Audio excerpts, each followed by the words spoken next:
Bon, notre job a été fait. On s'est qualifié pour les huitièmes de finale. Salut à tous, aujourd'hui on se retrouve pour faire le débrief de cette rencontre entre Arsenal et le Dynamo Zagreb.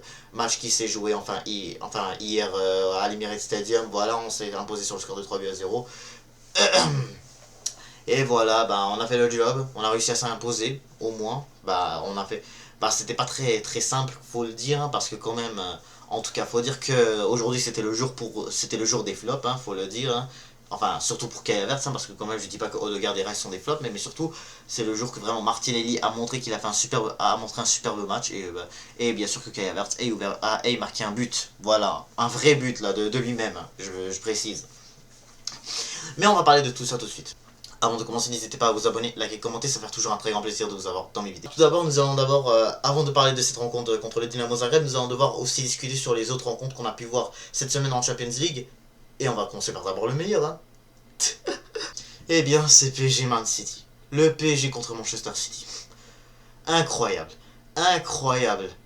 Très rarement je vois le PSG. En tout cas, il faut dire que c'était bien le meilleur match du PSG en Champions League cette saison, avec celui contre RB Salzbourg, mais littéralement c'était incroyable ce match-là. Incroyable.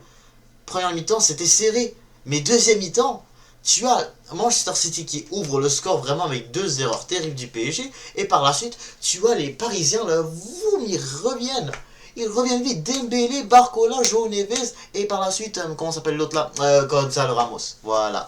Incroyable, vraiment, c'était vraiment City se sont fait prendre une nouvelle leçon de football aujourd'hui par les Parisiens. Vraiment, le PSG a mérité sa victoire, faut le dire. Incroyable. Là maintenant, le PSG en tout cas reste qui sont maintenant sauvés. C'est Manchester City qui est vraiment dans la merde, faut le dire, parce que là maintenant, il leur reste comme parce que là maintenant, pour les hommes de Pep Guardiola, il leur reste que le match contre Bruges. S'ils ne le gagnent pas, ça veut dire si c'est match nul ou défaite, éliminé. Éliminé dès la phase de ligue. Vous imaginez si c'est vrai, mais peu importe, non, moi je les vois quand même s'imposer, faut le dire, mais comme imaginez si ça s'arrive vraiment que Bruges réussisse à faire l'exploit de sortir Manchester City de la Champions League en faisant au moins un match nul déjà. Si c'est genre 1-1, 2-2, peu importe, bah bye, sorti. Mais sinon, si ça aurait été le contraire, ça aurait été le Paris Saint-Germain qui serait en galère. Hein, et que là, ils auraient dû pas avoir le choix de s'imposer à Stuttgart s'ils voulaient vraiment avoir la chance d'aller au playoff. Donc ce qui est sûr en tout cas, c'est que pour les Citizens, Pep Guardiola, Manchester City, en fait, ils auront maintenant aucune chance pour le top 8, littéralement. En tout cas, je pense même pas qu'ils auraient dû avoir la chance de le faire, mais qu'ils ont eu la chance de le faire même dès maintenant, mais même à ça, ils avaient la chance, ils avaient vraiment la chance, mais là, ils l'ont pas. Ils l'ont pas. Et là maintenant, il faut absolument qu'ils s'imposent s'ils veulent au moins rester dans le top, dans le top 24. Passons à un autre match, on va aussi parler du Real Madrid. Voilà, le Real Madrid s'est imposé très facilement. Voilà, peu importe, ils sont toujours dans le top 24, mais même. Ouais, ou soit disons dans le top 16, là, si je me trompe pas, ils sont 16e là, mais maintenant, en tout cas, là maintenant, ils essayent vraiment de viser pour essayer de au moins passer cette phase de ligue et se rendre un peu plus haut dans le classement. Et peut-être essayer de se procurer une place en 8ème, mais malgré que ça va être un peu trop loin. Mais en tout cas, il faut qu'ils battent Brest s'ils veulent vraiment avoir une chance. Le Bayern, pareil, ils se sont fait prendre une leçon de football par Feyenoord, littéralement. Feyenoord les ont mangé 3-0, malgré que le Bayern a eu plein d'occasions, mais le gardien aussi a été top du côté de Feyenoord. Et là, franchement, le Bayern Munich, ça fait maintenant 3 défaites dans cette phase de Ligue 1. Impressionnant. Puis, par la suite, voilà, donc j'ai pas mal en parlé de tout. Donc là maintenant, en plus de ça, il y a le Girona qui a perdu 1-0 contre la Milan aussi. Là, le Girona, je parle de Girona surtout qui va être notre prochain adversaire la semaine prochaine. Donc littéralement, on a vu une semaine exceptionnelle de Ligue des Champions après la remontada du Barça contre Benfica. Là maintenant, t'avais la remontada du PSG contre Manchester City. Voilà, plus Liverpool-Lille qui était intense quand même. Voilà, il y a eu plein de belles rencontres cette semaine-là, mais là on va parler maintenant de nos Gunners. Alors là vraiment c'est une victoire qui fait vraiment du bien, en tout cas que vraiment les joueurs, en tout cas il faut dire que vraiment les joueurs nous ont bien respecté ce soir-là, Parce que là, après quand j'ai vu vraiment le match contre Manu, le match contre Aston Villa, le match contre Newcastle, le match contre Brighton, vraiment c'était des matchs où est-ce que vraiment les joueurs se sont vraiment foutus de nous, faut le dire.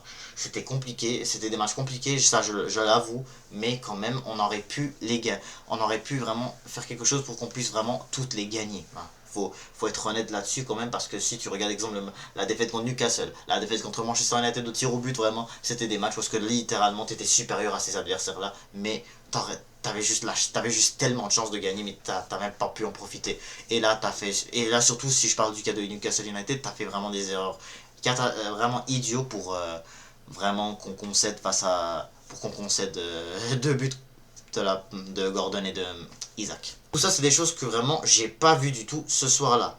Et vraiment, j'en suis très content. Parce que vraiment, c'est surtout une victoire qui pourrait vraiment nous motiver peut-être dans la Ligue des Champions. Hein. Parce que, littéralement, en fait, moi, ce que j'attends le plus de cette équipe, c'est surtout vraiment que les buteurs arrivent. Que surtout, soit Matheus Cunha ou l'autre là, Benjamin Sesko. J'attends juste vraiment que de leur arrivée et tout, d'entendre que vraiment c'est quand ils vont venir pour faire leur médication et tout, et pour leur signature. C'est tout ça ce que j'attends de ces joueurs-là. Je suis vraiment patient de savoir est-ce qu'ils vont vraiment venir ou pas, mais j'espère qu'ils vont. Puis bien sûr, en tout cas que vraiment on arrive surtout qu'on arrive surtout à au moins rester dans le top 8. Comme ça, d'ici les huitièmes de finale, on aura peut-être un retour de Bukayo Saka, et que comme ça vraiment qu'on va affronter qu'on va jouer les huitièmes de finale, au moins on n'aura pas beaucoup de mal, en espérant bien sûr qu'on n'aura pas un autre énorme blessé. Et maintenant on peut commencer à parler de cette rencontre rapidement. Dans les buts déjà, David Raya, littéralement cette équipe du Dynamo Zagreb n'a pas vraiment été si dangereuse que ça, n'a pas vraiment été tir cadré. Euh, Faut dire que notre défense, elle a quand même essayé, en tout cas, là, vu qu'il n'y avait pas de Saliba, qu'il n'y avait pas.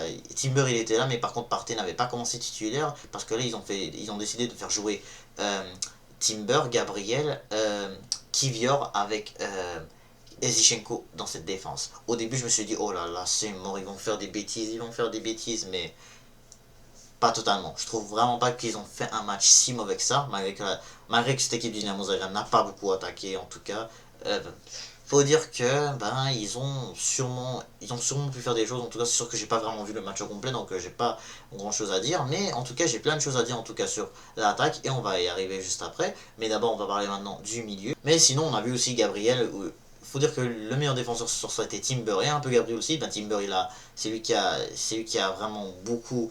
C'est lui qui a en première mi-temps qui a fait beaucoup de choses pour essayer d'attaquer, mais par la suite, voilà, t'avais un Gabriel qui se plaçait tout le temps bien dans les corners, dont un où est-ce qu'il était vraiment pas loin d'ouvrir le score. Encore une fois, le ballon a vite passé près du but. Donc dans ce milieu de terrain, on a vu Odegaard, Declan Rice et Jorginho dans ce milieu de terrain des Gunners. On va d'abord commencer par parler de Declan Rice, qui a fait vraiment un très bon match. Il a ouvert le score à la deuxième minute. Et aussi, bien sûr, il a en tout cas délivré beaucoup d'affaires. Il a quand même aussi il faut dire que maintenant, en ayant beaucoup de temps de jeu, ça lui aide en tout cas beaucoup à se réaméliorer. Franchement, ce que j'aime bien vraiment, qu'on a Declan Rice qui joue souvent à la place de Mikel Merino, etc. Vraiment, dedans, il a la chance plus à Mikel Merino, mais comme Declan Rice, vraiment, c'est juste bien de l'avoir. Vraiment, il sert vraiment à quelque chose de très important, surtout offensivement. Défensivement, des fois, ça peut être compliqué, mais comme souvent, il est important. Et bien sûr, Jorginho, qui n'a pas vraiment fait un si mauvais match que ça, quand même. Il a récupéré quelques ballons. Il faisait quand même des très belles passes. Il arrivait bien à se retrouver avec Martinelli dans certains attaques. Des fois, quand il joue avec Declan Rice, ça aide beaucoup, contrairement à quand il joue avec Mikel Merino, etc. C'est pas toujours exceptionnel, ou quand il joue avec Partey, je sais pas, mais en tout cas, moi je trouve que Jorginho et Declan Rice ensemble, ça marche très bien. Et pour finir avec Martin Odegaard, Martin Odegaard, lui, il a mis le troisième but, mais sinon, il a aussi délivré beaucoup de trucs. Il a aussi fait une très belle passe à Martinelli, mais la frappe a été malheureusement ratée. Puis bien sûr, en tout cas, on connaît bien notre capitaine. Heureusement que lui, au moins, il est toujours avec nous, parce que des fois, parce que sans lui, ça serait en tout cas beaucoup plus compliqué de s'imposer. Je pense qu'on serait même pas imposé beaucoup sans lui là, quand il joue voilà avec Declan Rice qui était en feu aujourd'hui. Donc littéralement, le milieu a été excellent. Sinon, bien sûr, en tout cas, il n'y a pas eu en tout cas de changement. Mikel Merino n'est pas vraiment rentré. Faut aussi qu'on en tout cas, faut qu'on parle aussi de Thomas Partey et de Kieran Tierney. Tierney aussi, j'ai oublié de parler de lui dans la défense. Il a vraiment fait un très bon entrée, comme il l'a fait souvent lors des derniers matchs. Tierney il a vraiment récupéré beaucoup de ballons. Il a aussi aidé beaucoup d'attaques, surtout sur le troisième but. Je pense qu'il fait partie qu'il a fait partie du début de l'action jusqu'à ce qu'il rende le ballon à Martinelli. Puis voilà, il centre, si je me trompe pas, là, ou à Trossard, là, mais en tout cas, il faut dire que Tierney, c'était un bon match. Partey aussi, Partey, il est un point à la fin, donc j'ai pas vraiment grand chose à dire sur lui. Trossard aussi, très bonne entrée. Il a fait la passe D pour Odegaard pour le troisième but.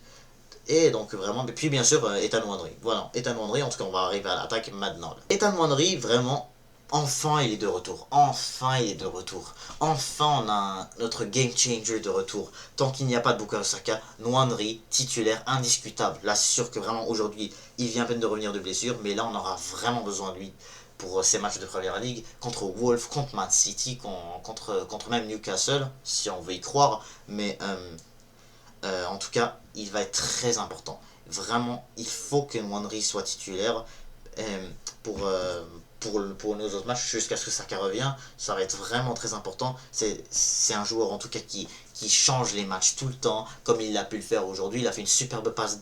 Il a essayé de faire une passe à Declan Rice, malgré que Declan Rice n'a pas du tout cadré sa frappe. Leandro Trossard, tant qu'à lui, il a...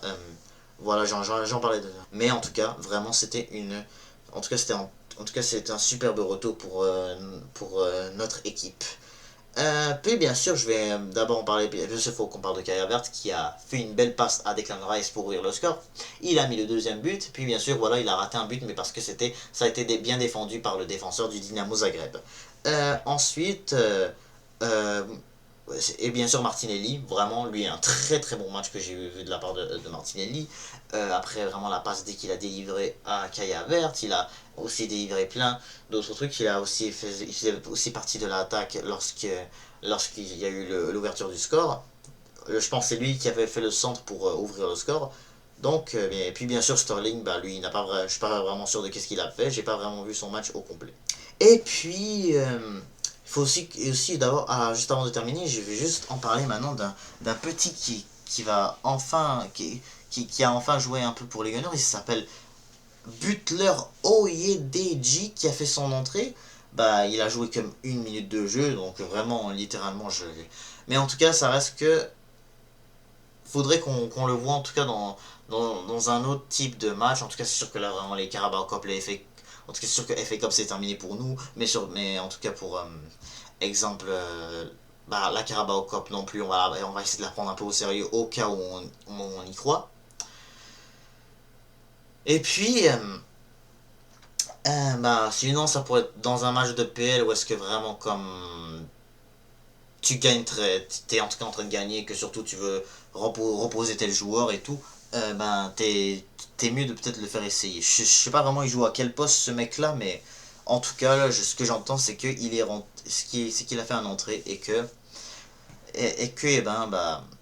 c'est un nouveau. Donc, c'est la fin de ce débrief. Donc, encore une fois, je suis hyper satisfait de cette victoire. Heureusement que vraiment, j'ai bien vu un très bon match de la part de nos attaquants. Malgré que, attention quand même, parce que c'est quand même le Dynamo Zagreb en face. Donc, vraiment, on n'était pas vraiment si inquiet que ça sur cette équipe-là. Parce que, quand même, en tout cas, je me suis dit qu'il fallait quand même pas les sous-estimer. Mais quand même, faut dire qu'on a fait un bon match. Sinon, en tout cas, faut dire que là maintenant on est presque qualifié. On est qualifié ou sinon presque quand même. Hein. Presque, on pourrait, pourquoi pas au moins finir troisième. Si même le Barça perd contre l'Atalanta, pourquoi pas même finir deuxième. Mais en tout cas, c'est sûr que là maintenant on n'a aucune chance de terminer premier. Liverpool ont bien réussi à gagner contre. Comment ça s'appelle Lille, voilà, Lille. Donc littéralement même si Liverpool perd contre le PSV la semaine prochaine et que le Barça gagne contre l'Atalanta, peut-être que le Barça pourrait prendre la première place. Mais même. Moi je pense pas que ça va se passer. Liverpool est en tout cas la meilleure équipe de cette LDC. Nous les Gunners, déjà juste terminé troisième, déjà c'est pas mal devant le Real, le Bayern, Manchester City, plusieurs bons clubs, l'Inter Milan, voilà, donc pourquoi pas. Donc déjà c'est déjà pas mal. Donc c'est la fin de ce débrief, n'hésitez pas à vous abonner, liker, commenter et je vous dis à toutes.